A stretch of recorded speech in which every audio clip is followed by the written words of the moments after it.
So we are going to talk today about building a donor list, building your own donor list. We call it the Dana circle or the giving circle, right? Uh, and essentially, it's a list of what I will call as potential donors. They may not necessarily be donors, but they are those who could be donors. And this is a donor list that you are building of your contacts. I am going to be more specific about that.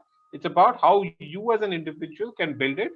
And that's then an exercise to replicate with each person in your organization, right? So before we even get into this, let's have a poll. My polls, yeah. So I'm going to start with a slightly different question, and kind of try and see if we have a correlation with something else. So I'll tell you what that correlation is once we go through a couple of questions.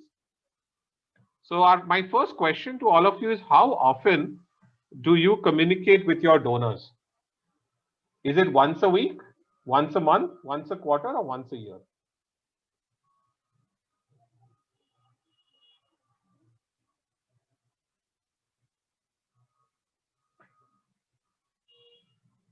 And if you don't communicate, please don't fill it up.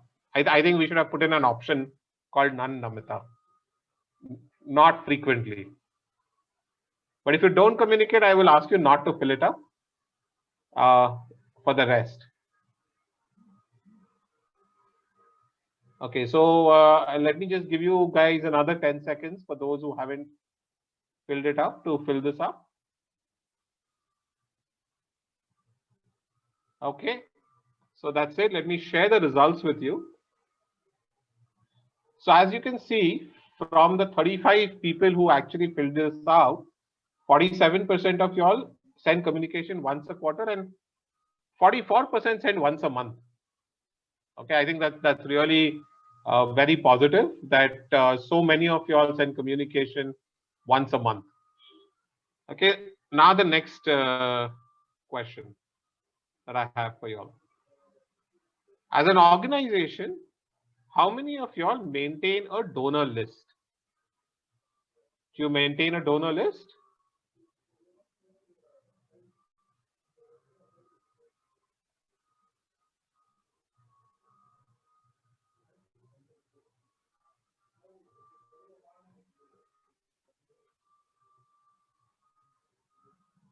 Okay, just another 10 seconds for everyone to fill this out.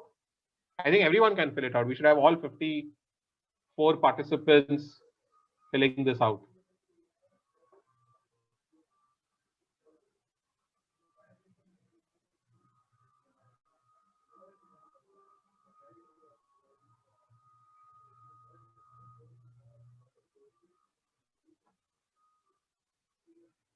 And again, I'm going to share the results. So this is very interesting, right? I had the same number of respondents on both questions.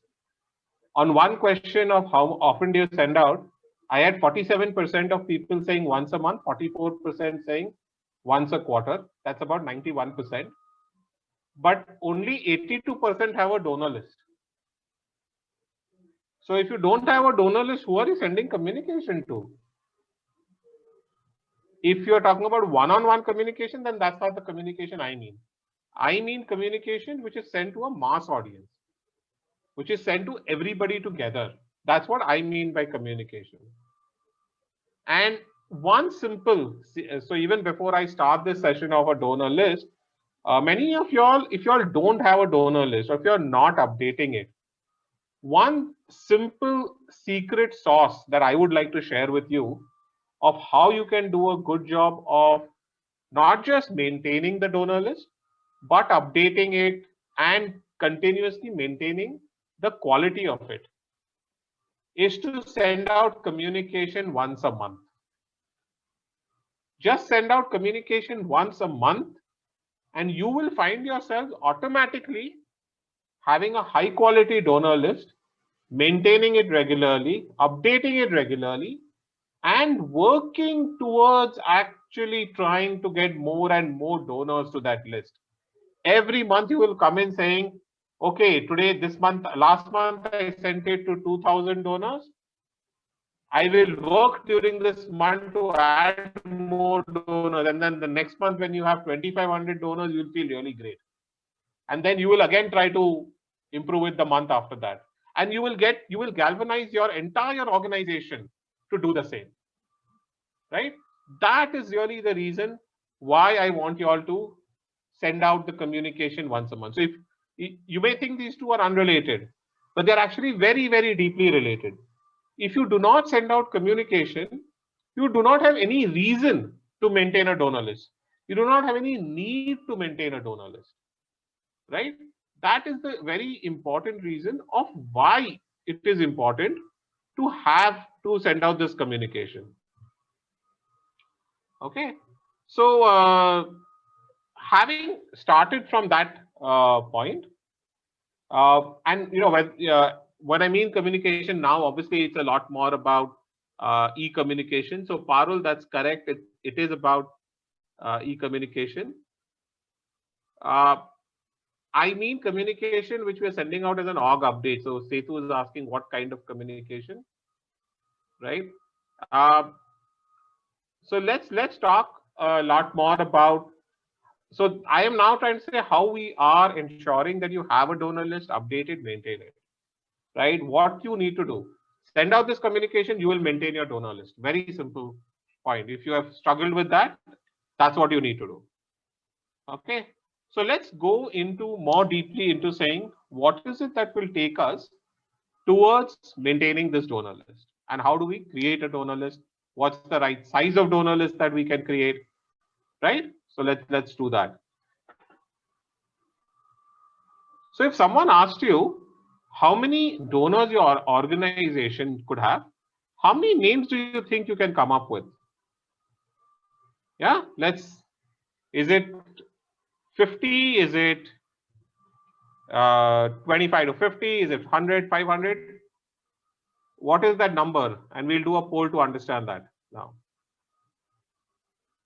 So here's a poll which is asking you, how many donors do you think you can collect?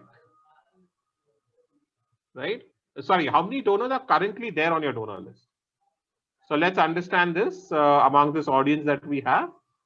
How many contacts do you have on your donor list? Not donors. These could be donors, potential donors, but how many contacts do you have?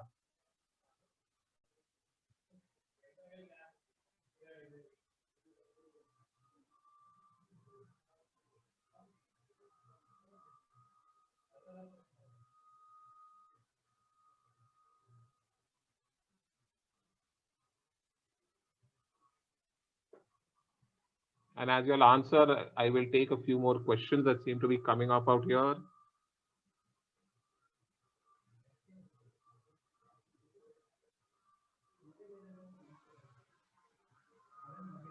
So we have a question from Vandana saying, when we talk about large scale program level interventions, how useful and effective is individual fundraising?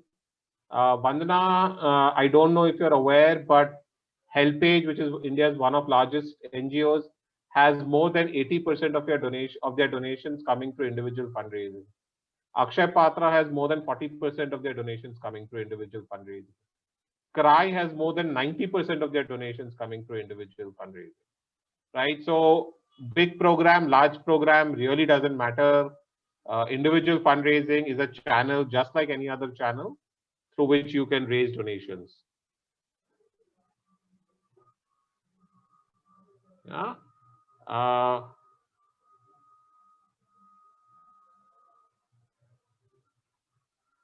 Right. So I think I'm going to close this poll now in the next 5 seconds if you've not answered. I see that we're not getting everyone to answer. Would actually be good if everyone answers this poll. Going to close that. Okay. So we have about 50, 60, more than 2/3 of donors, 65, 67% of the NGOs actually out here have less than 500 donors on their donor list. less than 500 contacts on their donor list. Right? So just 33% of you all have more than 500 contacts, and only 5% have more than 5,000 contacts. Right? What is it? Now let me ask you this question. What is it that you think you can get in your contact list? If you were to think of donors and potential donors, how many contacts do you think you can collect as an individual if you were to think of not just donors but also potential donors? So what we saw earlier was how many contacts do you have? Now we are saying how many contacts, if we have to do an exercise, right? A focused, concentrated exercise, how many contacts do you think you can get?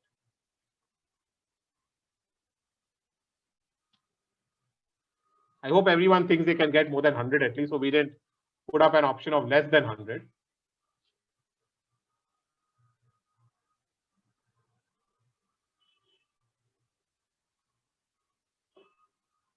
Yes, Ravindra, this is a repeat of the earlier session that we had done, like I mentioned in the beginning. Okay, another 5 seconds, guys.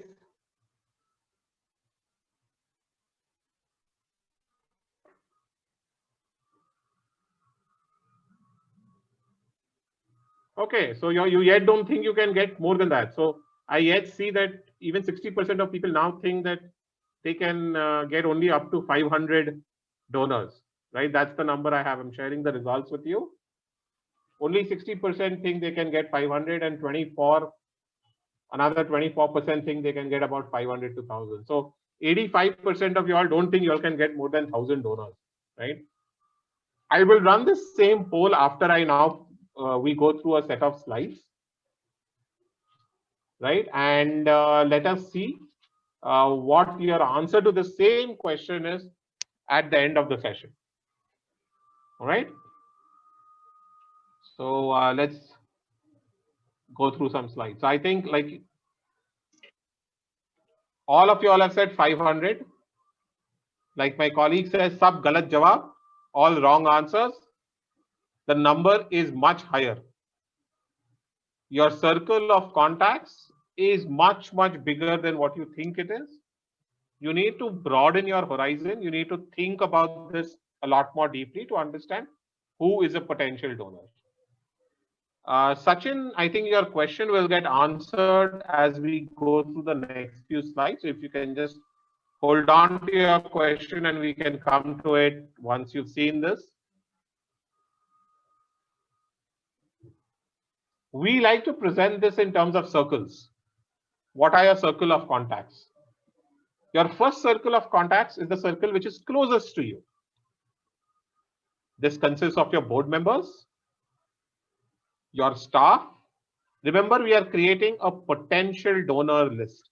All of these people are potential donors. Donors who had donated to you last year or in the last 5 years who have donated to you. Have you made sure you have extracted this information and added it to your contact list? Your volunteers,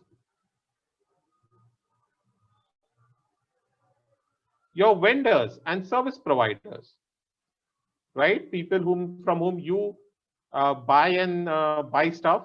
All of them are also your donors. Your followers on all social media platforms. They are people who are connected to you. They are potential donors. Past beneficiaries can be your donors. I'll mention 2 anecdotes out here. We had one I was associated with one organization which had been working for close to 40 years in the rural areas of Tamil Nadu. That organization had been providing a lot of benefit to that rural population.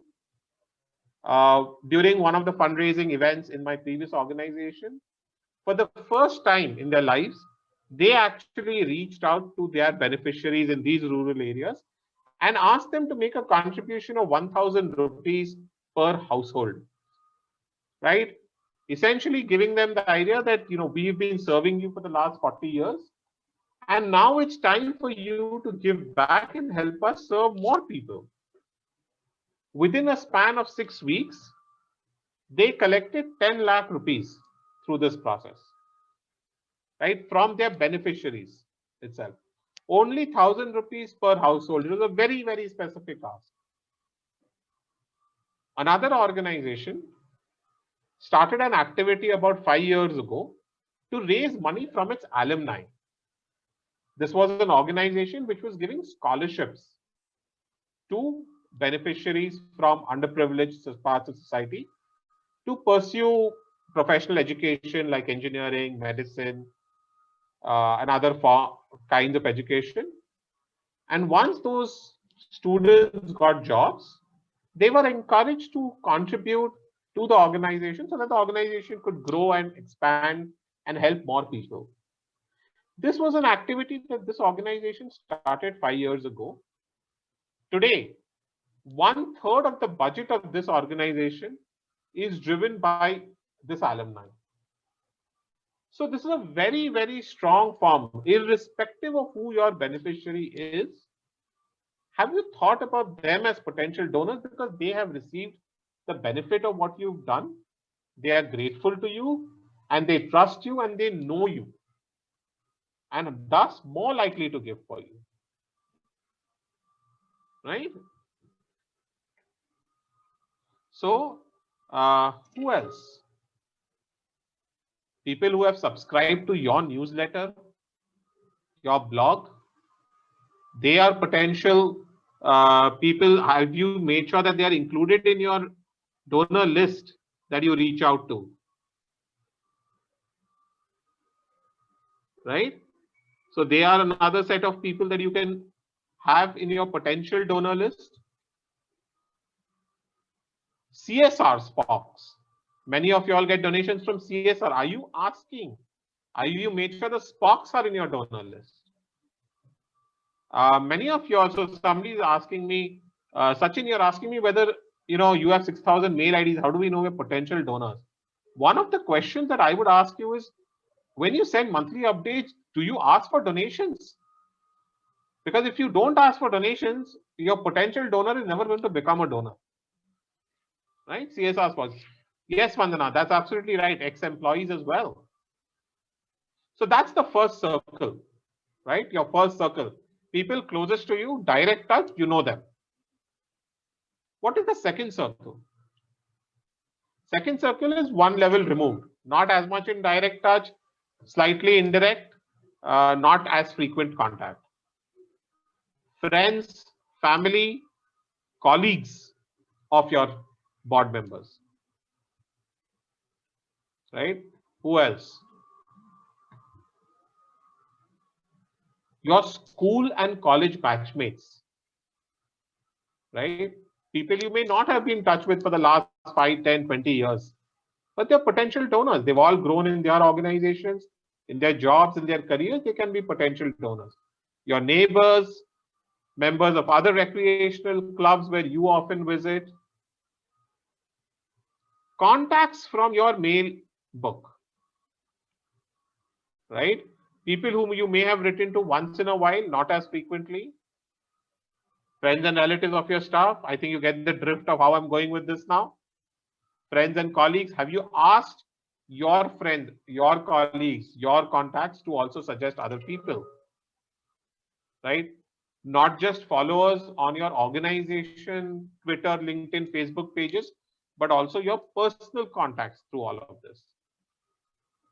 Families and colleagues of beneficiaries, asking beneficiaries to do fundraising, asking volunteers to do fundraising, right? Through that process, you will get actual donors as well.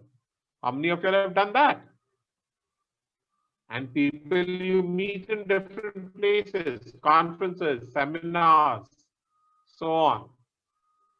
I think by now you would have got the drift of how this is going to go, right? So third circle is, and there's a fourth circle and a fifth circle, and many more circles.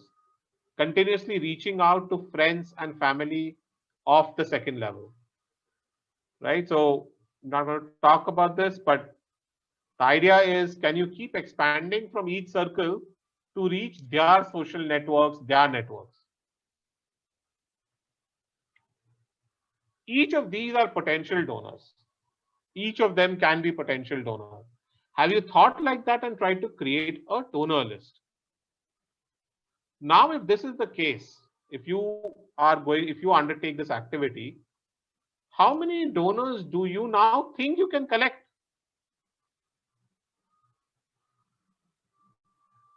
Sorry. Okay.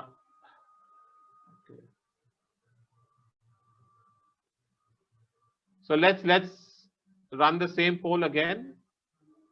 Sorry. I'm just going to run the next poll. So now tell me, if you were to do all this activity, if you were to think in this manner, how many contacts do you now think you can collect as an individual? How many is it that you can collect?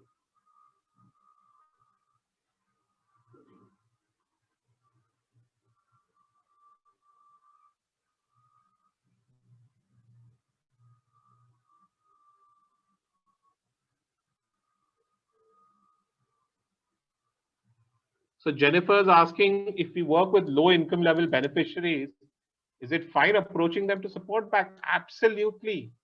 Can you ask them for 100 rupees? 200 rupees? I think everyone can give. And if people have benefited from your work, they are most likely to give to you.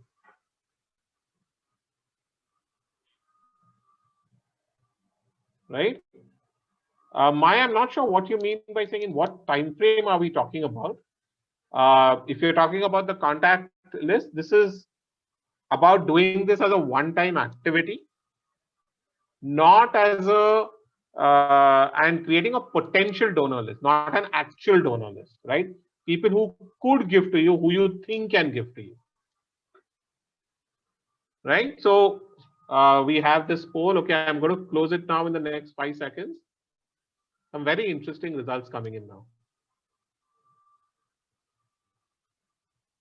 So remember, last time we had about 60% of y'all said that y'all can only get 100 to 500 donors.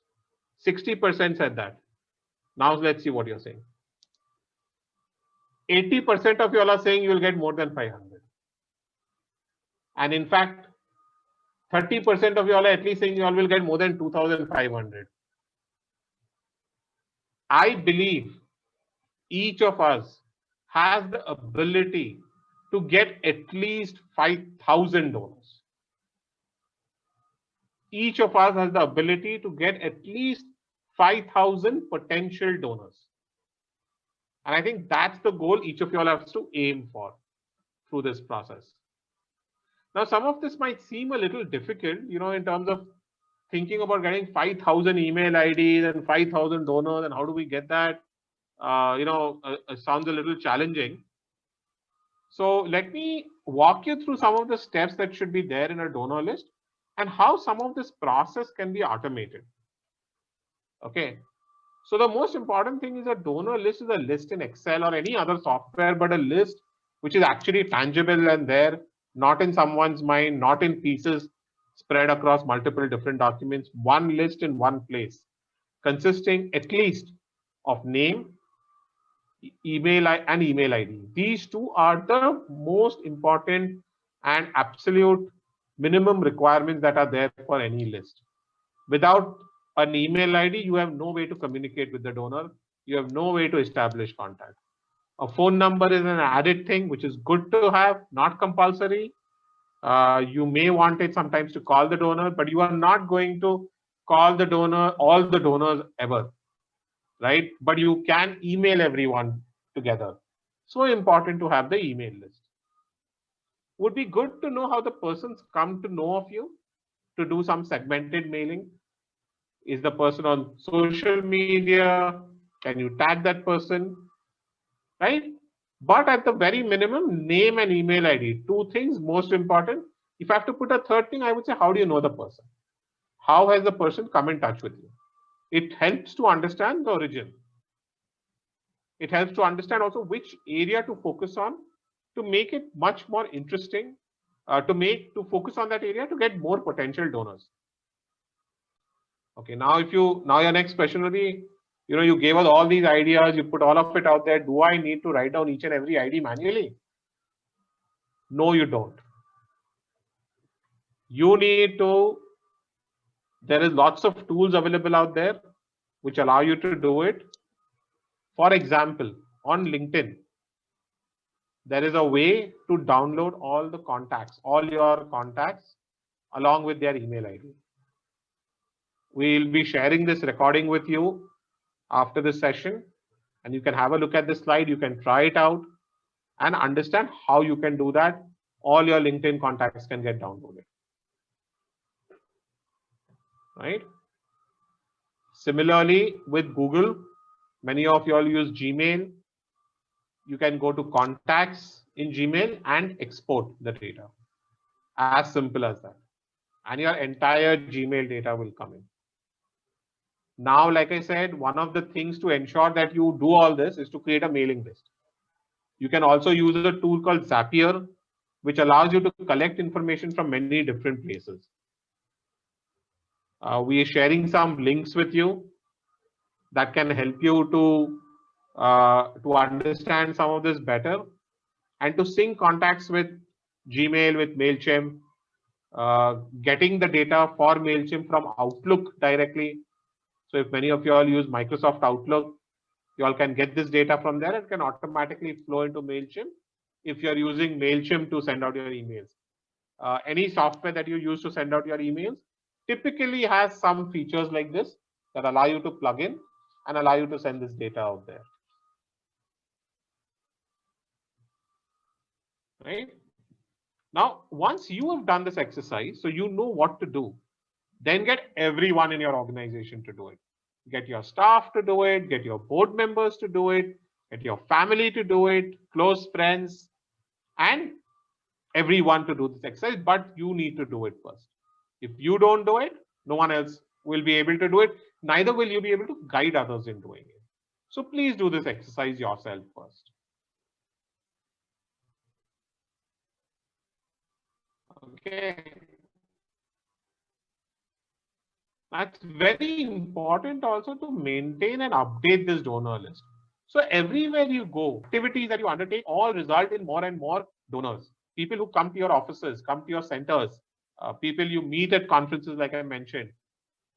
Please make sure that you keep adding to this donor list on a continuous basis.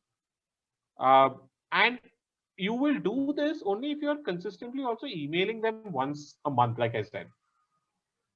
And the reason, once you start emailing them, you will start maintaining a list.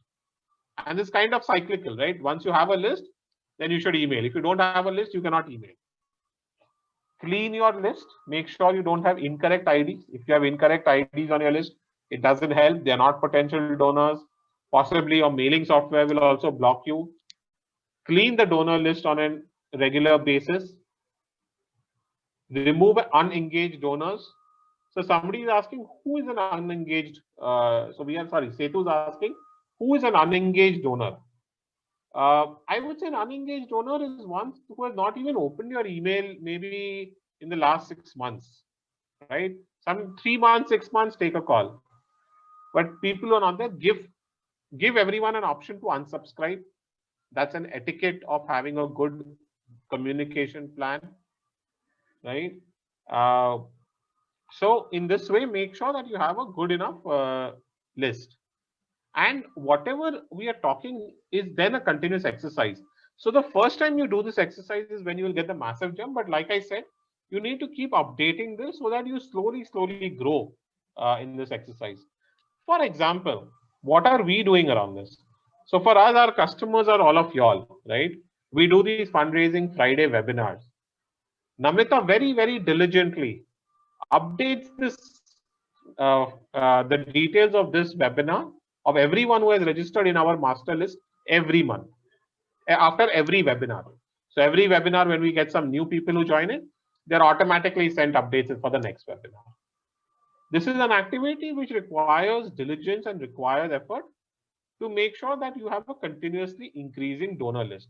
Because as your donor list increases, as you mail out more people, you will start asking more people for donations.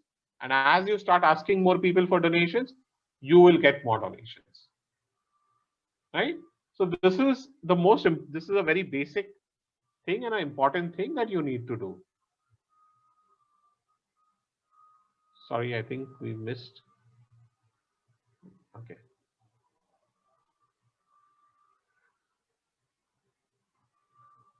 Now we'll talk about champion fundraisers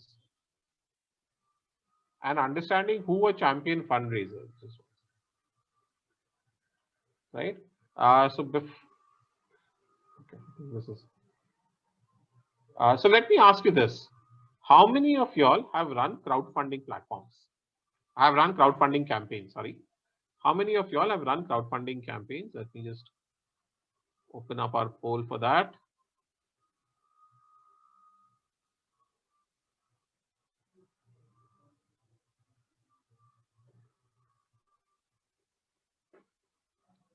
Have you ever run a crowdfunding campaign?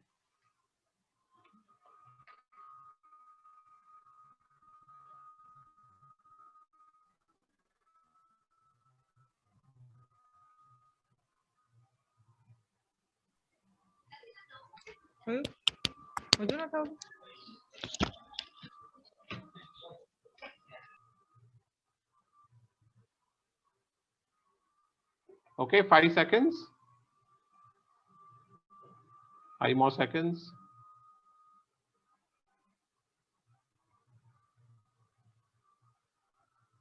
So 70% of y'all have said y'all have run a crowdfunding campaign. Okay. My next question to you: how many of y'all have run a crowdfunding campaign with Champion Fundraisers? Which means, and who is a Champion Fundraiser? So that's what I want to say from the slide below. An individual, a supporter, staff, volunteer, donor, anybody, apart from your organization and apart from just donating to you, has reached out to their friend, family, and colleagues to raise money for you. So somebody who has raised money for you as a donor, volunteer, supporter, board member. How many of you all have got that? So 70%, more than 70% of you all have used crowdfunding campaign yourself. And another 5 seconds to close this polling.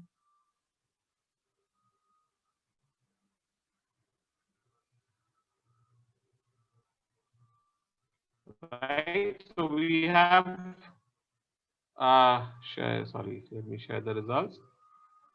So 70% of you all have run it, but only about 47% have done it with a Champion Fundraiser. So I think crowdfunding is really meant about your donors, volunteers, supporters raising money for you. That really is the purpose of it, and that is the source of you to get new donors. So apart from you getting together potential donors, this is a fantastic source for you to get new donors and their donor details directly. So let us understand a little bit more about Champion Fundraisers.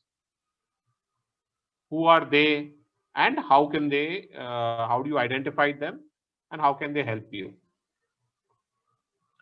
Before we get into that, I think it's very important also to provide guidance and training to champions.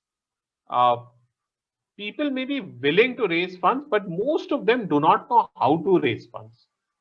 You need to also help them in providing them with information to raise funds and train them to ask for donations. Asking for donations is not an easy thing. Most people don't do it. So if you have done a campaign, if you have gone out there and raised money, you need to also work with these people to try and raise money. So support them with marketing material, organization updates, email templates, spoon feed them with information. What I mean by that is create WhatsApp messages for them, which they can just send out. Create Facebook posts for them, which they can just share. Make it so simple for your champion fundraisers that they love fundraising for you and you reduce their effort. Obviously, you need to recognize their good work, thank them for it, and keep them well informed about the rules and regulations for these donations. Right? So let us think about saying who are champion fundraisers, how do you identify them? Champion fundraisers are generally givers who want to do more. They are donors to your organization also. I won't say donors, they are supporters. They could be a donor, they could be a volunteer, they could be a contributor in many other ways, a board member who want to do more. And this is a very easy way for them to do more without actually having to spend time with your office, in your office, or in your activities, is to do crowdfunding. I would say crowdfunding is probably the easiest thing for anyone to do if they want to help you more than just giving money.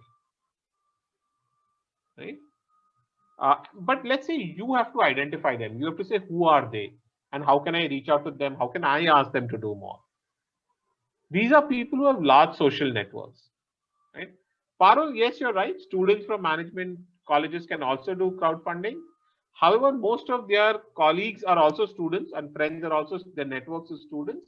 And there is limited ability for them to raise money and to get money. But yes, if you have a large number of them, you can yet collect a large amount of money and you can get a large number of potential donors who, while today may not be able to give a lot, will be able to do in the next 3 to 5 years when they start earning money, right? So it's a good point to cultivate them, to have them, get them in early, tell them about your organization and take it forward, right? Champion fundraisers, again, are those who are interested in your work and they have a drive towards your cause. They are ready to be the face of the organization for you. You can reach out to them easily and get and approach them. They invest their time and effort towards your work. Right? That's what champion fundraisers are. Let me move on to another concept now, which I will discuss in very brief with just this one slide, is donor list segmentation. This is an advanced idea, something that should only be done once you cross 10,000 donors in your list. The reason to do this is basically towards tailoring your message to touch the right population of people. This would be active donors, donors who have donated in the recent past. Lapsed donors are those who have donated in the past but not donated to you, let's say, for the last 1 year. Potential donors are obviously those who never donated to you but could donate going forward. VIP donors or HNI donors are donors who are donating a much bigger amount and you probably want to give them much more customized communication and attention. These are 4 potential. There can be many other segmentation, but these are 4 basic segmentations you could think of and tailoring your message according to this group. So I hope you now believe that it is possible to reach this 5,000 donor mark, potential donor mark. What we will do now is Namita will run through a video of an organization that we worked with to help them build this donor list out. So we have an experience from one of them who were talking about it. And post that, I would like to hear maybe from this audience on their experiences on building out a donor list. And then we can move on to the Q&A session. Namita? Yes.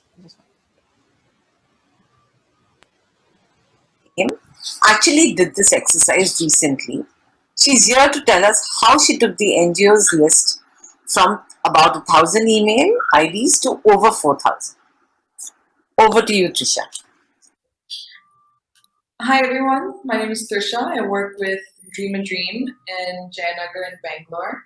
So I just wanted to give a brief rundown on how we built up our mailing list from nothing to about 4,000, which is where it is right now. So it was no easy task. It took a lot of work and a lot of digging. I really just started with the basics. So our leadership team is comprised of 3 members, our CEO, co-founder, and then our executive director. So I asked each of them to share their personal contacts with me. And through just their personal contacts alone, we got around 1,000 contacts for our mailing list. Then I moved to adding anyone that's ever volunteered with us before in the past to the list. I included board members and then anyone who has ever donated before as well. So that means not only through DanaMojo, but through any platform we've used in the past. So we've used Keto, Impact Guru, Small Change, NGO as well. So I went into all of our former platforms that we've used and downloaded all the contacts from those platforms. And then in addition, any individual donors that have donated via check or cash through Tally, I got their names and email IDs as well. Then of course I added all of the staff to the list, and I also incorporated our CSR Spox to the list, although that was a little trickier because some CSR Spox have really specific communications with certain Dream employees, so we kind of had to filter that list a little more than the other lists. And finally, we really hit the jackpot with our website. So on Dream's website, we have an option for people to sign up for a newsletter, but we hadn't been able to access where that information was going. So we were finally able to break into the back end of our website and get the list of everyone that has ever signed up for a newsletter online through our website. And that gave us about another 1,000 or so members for the mailing list. So in the end, we have a little over 4,000, around 4,100. And after sending out our first mail, we had an 86% successful delivery rate. So those are really great numbers, and good luck with creating your own mailing list.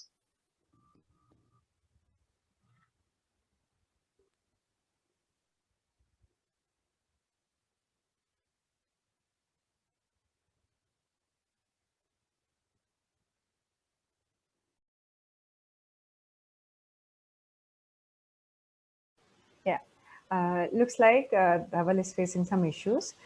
If anybody wants to go ahead and share your experience of building the donor list, please raise your hand and I'll unmute you.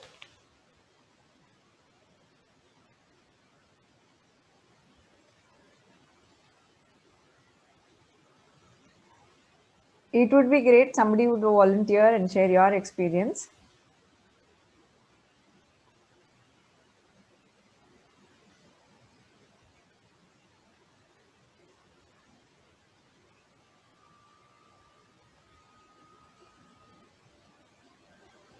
So would anyone like to volunteer and share your experience? Do raise your hand, or you can on video or on the chat, and we can unmute your mic and help you speak about it.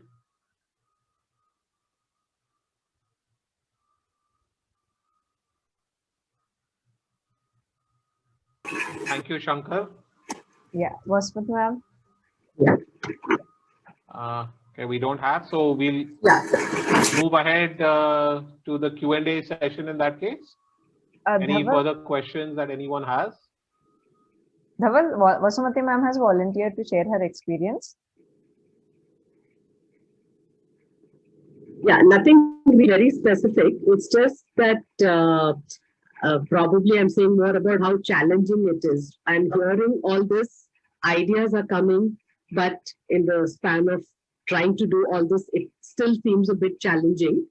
However, we do have scattered lists, and we have built something over the years. We've done a little bit of whatever Dhaval has suggested in it. It's been a little haphazard. So I don't have a really positive story to share yet. But what I wanted to say is that however difficult it is, I feel it is very doable thanks to going on listening to it. That is what I wanted to really share. Thank you, ma'am. Thanks for your feedback. Thank you. Thank you, Vasmati. Sorry, I've been coming in and going out a little bit. I don't know the network problem. Anyone else wants to share experiences or any questions that to ask? Yes, Lalita ma'am, please go ahead. Yeah, hi, this is Lalita Vishwanathan from Spastic Society of Karnataka, Bangalore. I'm a parent of an adult CP boy. Currently, I'm a very active fundraiser and an awareness program officer in my society, in my institution. Like what you said, thanks to you all for giving me many ideas. We have been following the same steps, whatever you have said. At the same time, building up to 5,000 donors is impossible. Maybe we built up, but it's all one time. You go to them second time, they disappear. So they are no more a donor for us like that. It lapses. So each time we have a program or an event, and we communicate with them every quarterly to the donors, to the well-wishers, to the community, everything. So mostly my role is the community involvement, like what you see in my backdrop.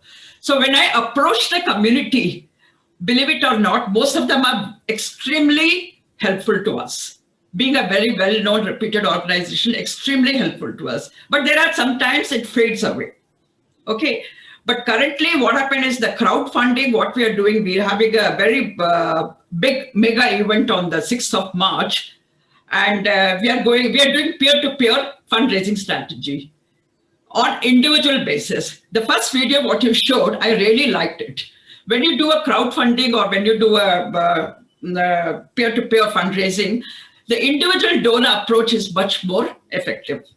At the same time, we come through halfway and it fades away. We are not able to reach our mission. So we need your help, how exactly you can strengthen this crowdfunding. Like especially an event, Spastic Society keeps having every quarterly some event or the other. And I'm the sole responsible person for this. So if you can guide us, like how exactly you can tap into the donors who can be on a long-term objective rather than short-term objective. That's all I would ask you all. Thank you so much. And it's a beautiful webinar. I keep repeating, like I would like to attend whenever you have. Yeah.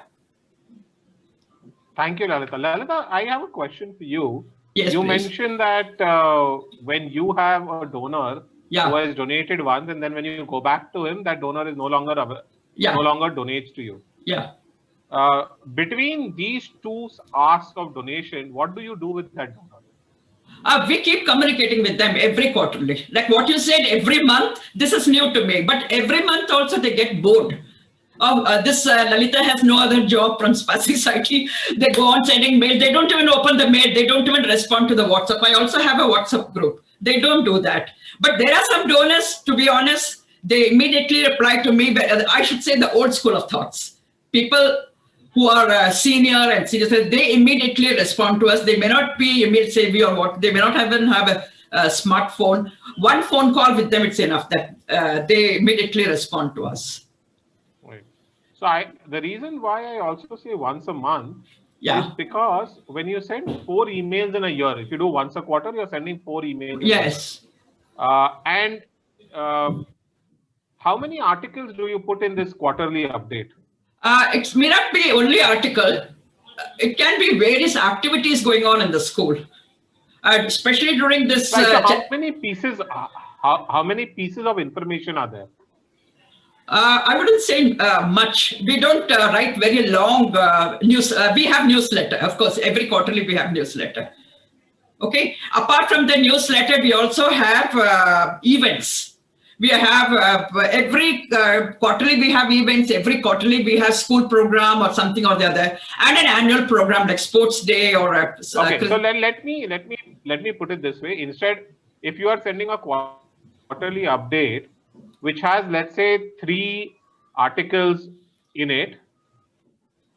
Yeah. Yeah. Yes, please. Hello. Yeah. Instead of sending a quarterly newsletter. Yeah. Which has 3 articles in it. Yeah. It is better to send a monthly newsletter, and don't even call it a newsletter. Nobody likes newsletters. Nobody opens newsletters. Yeah. Okay. Let's just think of it as an update. You don't have to call it. You can call it anything. Okay. Title it with what the article is about, and instead of sending 3 every quarter, send 1 every month. It is the same amount of effort. But the chance of your donor reading it or opening is much, much higher. Okay. Because if you send 4 in a year, they may not see 1 or 2 of them. If you send 12 in a year, they are probably likely to see at least more than 1 or 2. That's a good idea. I like it. Through that, through that process, you might get more donations. And it is Okay. so in your quarterly, do you ask for donations? Okay. Pardon? Yeah, no donations. It's purely activities. Donations Correct. we ask. Donation we ask only when there are events.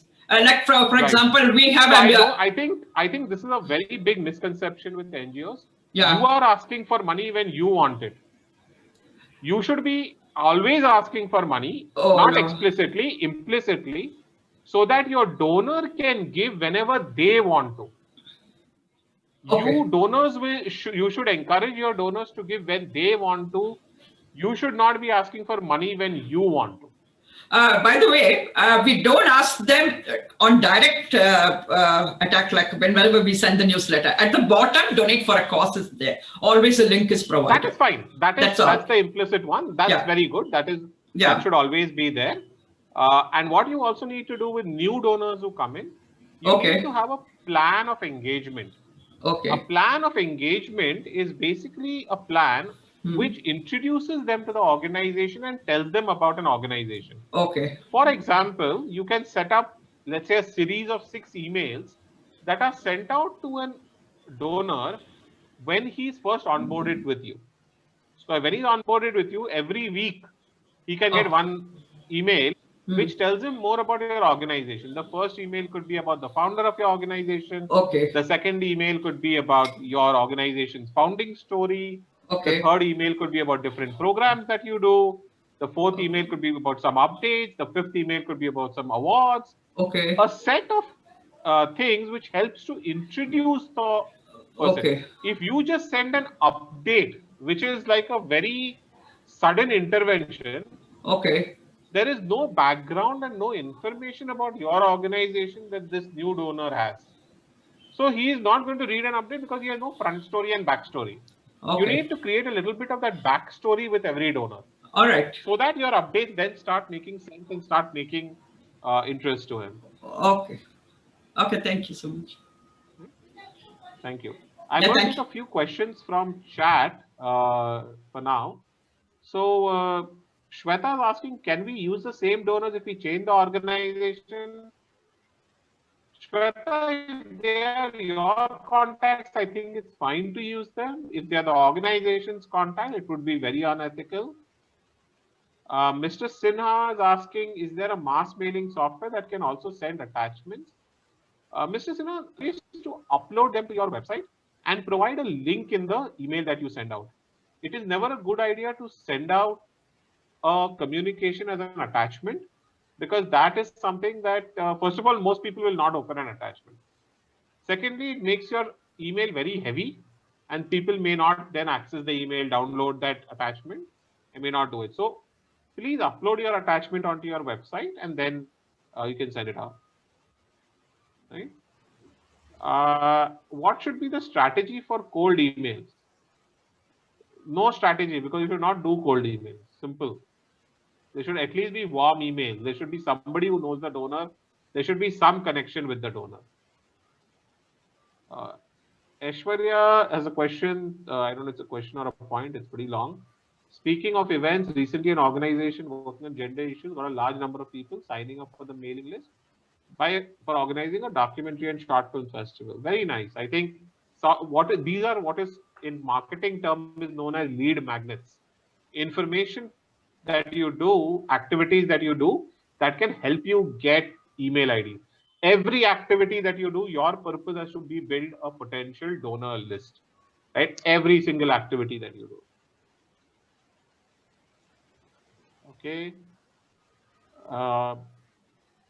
Let me see if there are any other questions. Vishwanath Anantram, which is the best software for mass mailing purposes? Vishwanath, I would suggest two softwares, MailChimp and MailJet. MailJet is a very, very cheap is what I would probably say the cheapest software that we have seen for large mass mailing. If your contact size is less than 2,000 donors, then you can use MailChimp. It's available for free. If it's more than 2,000 donors, you can use MailJet.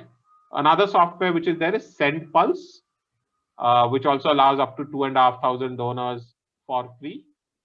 So SendPulse and MailChimp are some free software that you can use. If you're looking at a paid one, then MailJet is an option. Good to know so many of you all are sending monthly updates to donors with donation appeal. I think that's a good thing, Sachin. Right. Yes, Vasumati writes that write more about something the reader can learn and less about what your organization does. Very, very true.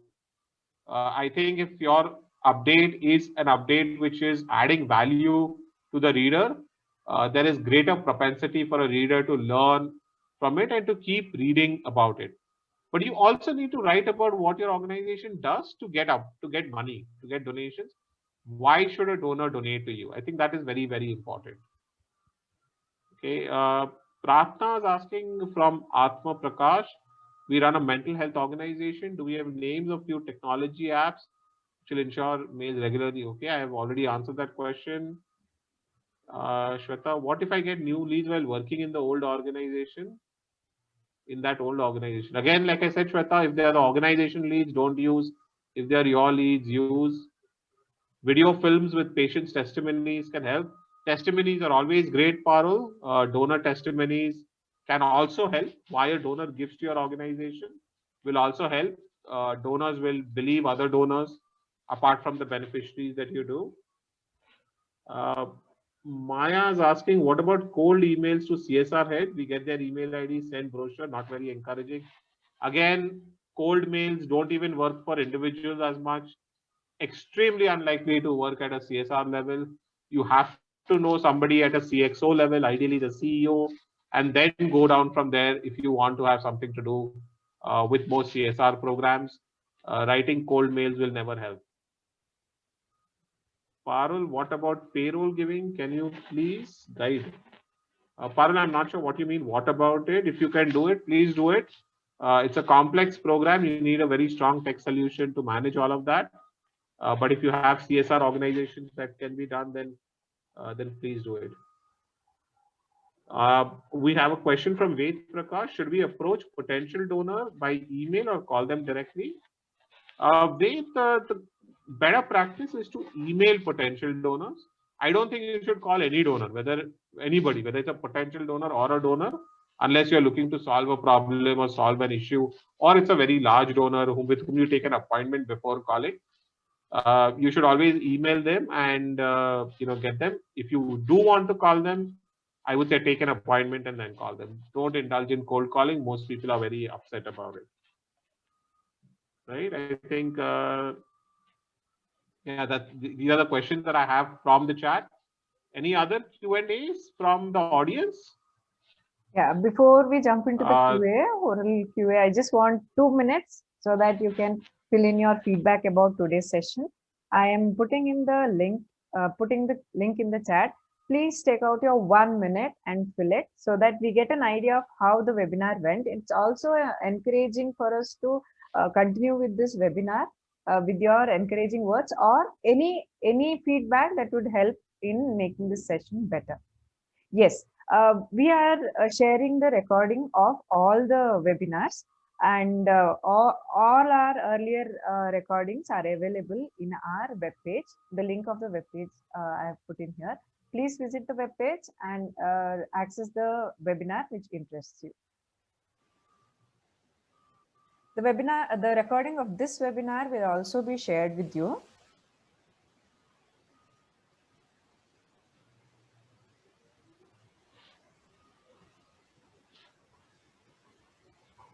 Yeah, if anybody has a question and would like to ask it orally, then I can unmute and you can ask your question.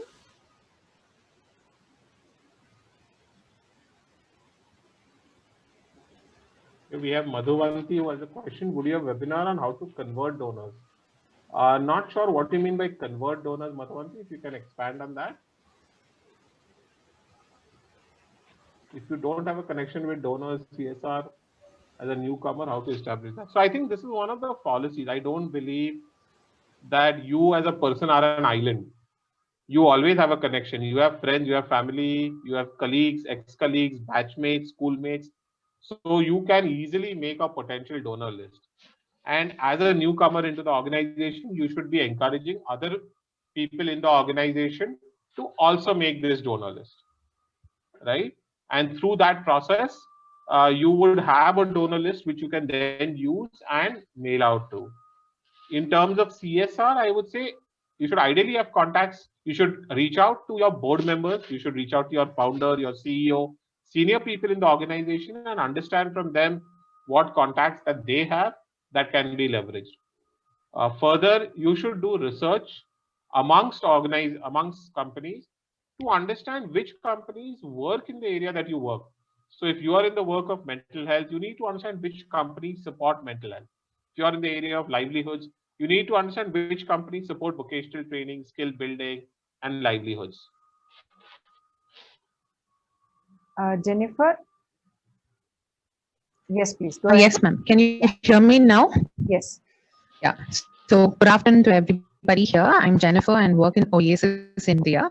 And my question today is actually, I have two questions. One is, after the pandemic, it really hit us on the financial needs, be it an individual or even as an organization. So a lot of people who are interested to support the community, to give back to the community, who are in good jobs and who were in good jobs, they found it difficult to continue supporting organizations like NGOs. So I want to know, like, how we can, among this group, what's the approachable method to identify potential donors, even though we reach more people, but the response is kind of low. Like if we reach like 100%, the response is only 10%. And how what is the best way to reach people among this lot? The potential donors, like how we the Champion Fundraisers, we can also tell them.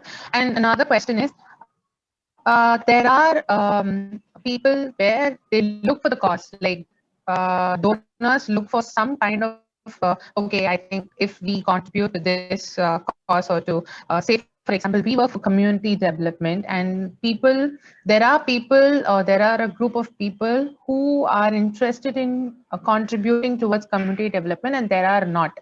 And also, it will be really helpful if you could share with us insights on what are the effective ways to explain our cause to them.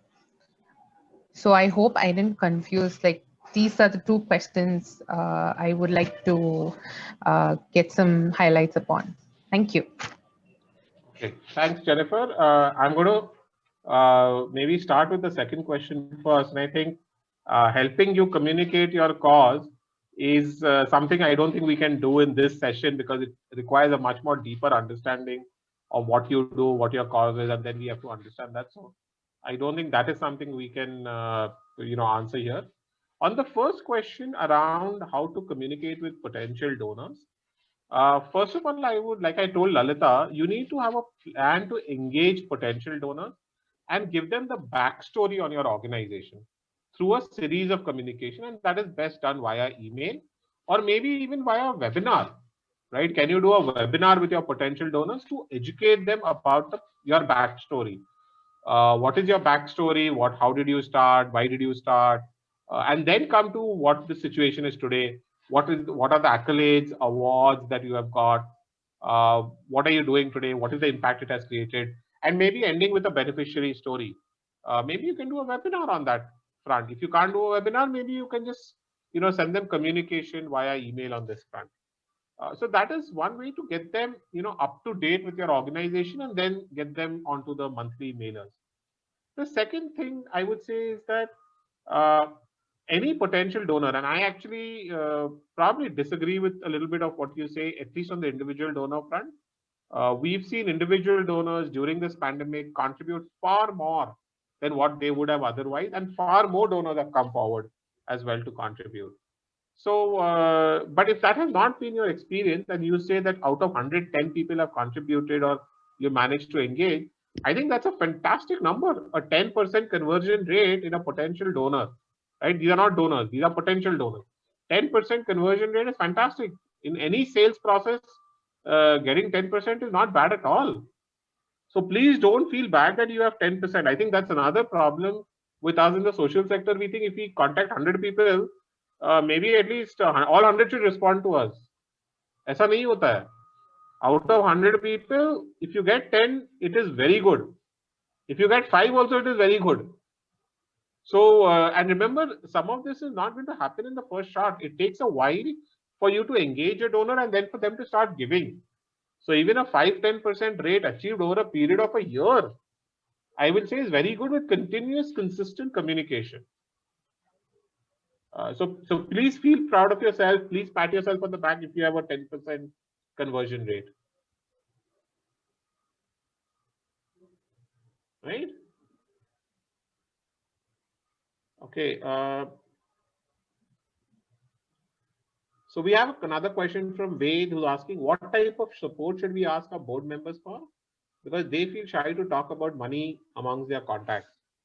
So I learned a famous 3G thing from somebody regarding board members. It's called give, get, or go. Either give money or get money, or what is the point of the board member otherwise? Right? Especially if it's a board member who comes on for that purpose. So you got to take a call on that. I can't help you too much beyond that. Right? Okay. Are there any other questions that I can see? Okay. I think that's it with all the questions that we have. Yeah. Yeah. Thanks everyone for joining the I think there are no more questions. Yes, ma'am. There are no more questions. So Lalita ma'am looks like she has one more. Yes, Lalita ma'am. Yeah, I'm not sure whether this is the right platform to ask. We are coming closer. We just have 3 weeks for a mega event. This is on the 6th of March. I invite all of you to come and I'll share the link, of course. Please do visit that program event. And our guest of honor is going to be, it's Surtarang in Ada Pacific, Karnataka. Okay, and this is basically for parents and children. So I made an effort to invite K. Chitra, very famous singer, as a guest of honor, and also Mr. Hariharan. And our singers are... Thank you very much for your invitation. Yeah, this is our 12th webinar. The recordings of all our earlier webinars are available on our webpage. I'm sending across the webpage link once again for your reference. In case you are interested, this is our webpage link. Please do visit and access the webinar at your time. In case you are interested in DanaMojo, in case you are interested to know more about DanaMojo, please fill in the inquire form on our portal and we'll get back to you with all the details. And thanks once again. We have lined up interesting webinars in future. Please do join us in our upcoming webinars. We look forward to meeting you there. Thank you very much.